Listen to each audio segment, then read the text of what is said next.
চিনার পার্কে special ২৬ operation, যেখানে ভুয়ো আইটি রেড। সেই অপারেশনের নয়া তথ্য, এক অভিযানেই মিলবে ৭০ কোটির অর্ধেক। টোপ দেওয়া হয়েছিল সিআইএসএফ কর্মীদের। মহিলা কনস্টেবলের পোশাকে ছিলেন সিআইএসএফ কর্মী। আরজি করে সিআইএসএফ ইউনিটের সদস্য লক্ষ্মী কুমারী।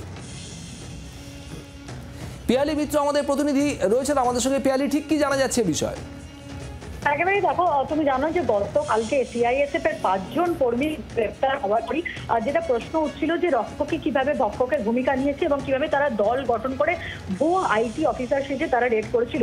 তদন্ত যত চলছে তত নতুন তথ্য আছে, যেটা জানা যাচ্ছে যে এই যে অভিযান তারা চালায় তার কারণ একটা মোটা অঙ্কের টাকা তারা পেয়েছিল, সেই লোভেই কিন্তু এই ভুয়ো রেডটা তারা করেছিল। যেটা আমরা জানতে পারছি যে আরতি সিং, তার স্বামীর প্রথম পক্ষের যে স্ত্রীর বাড়ি, সেখানে তার ধারণা ছিল যে ৭০ থেকে ৮০ কোটি টাকা রয়েছে।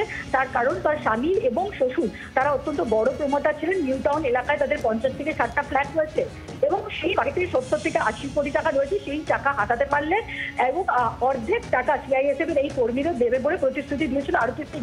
আরতি সিং প্রথমে তার দিল্লির এক বাসিন্দা আত্মীয়র মাধ্যমে রামচরণ সিং বলে হেড কনস্টেবল সিআইএসএফ এর যে রয়েছে তার সঙ্গে যোগাযোগ করে। তারপরে রামচরণ সিং সিআইএসএফ এর ইন্সপেক্টর অমিত সিংকে জানায়।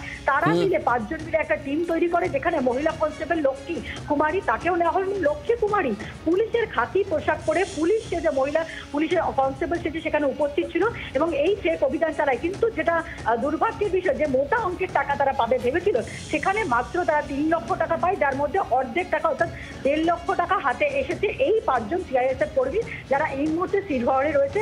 এবং আর যারা যারা তাদেরকে সাহায্য করেছিল, বিশেষ করে এই আরতি কুমারীর যে আত্মীয়, তারা দিল্লির বাসিন্দা, তাদের খোঁজেও কিন্তু পুলিশ তল্লাশি অভিযান চালাচ্ছে। পিয়ালি, ধন্যবাদ। বাংলার আওয়াজ, বাঙালির আবেগ, জি ২৪ ঘন্টা।